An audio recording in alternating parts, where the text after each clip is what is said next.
मला जयस्वाल स्वामी अजय माने, एबीपी माझा, मुंबई। पुढची बातमी आहे नाशिकमधून।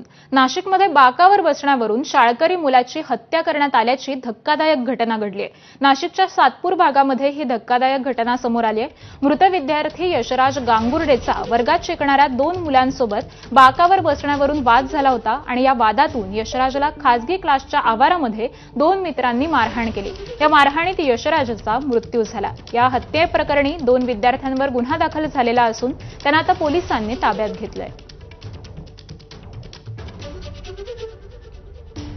त्या ठिकाणी यशराज गांगुर्डे हा 16 वर्षाचा मुलगा याचा आणि त्याच वर्गातल्या इतर 2 विधी संघर्षित बालकांचे वादविवाद झाला होता, भांडणं झाले, त्याच्यामध्ये तो मय झाला। आणि यासोबतच बुलेटिनमध्ये घेऊयात ब्रेक। पाहत रहा एबीपी माझा।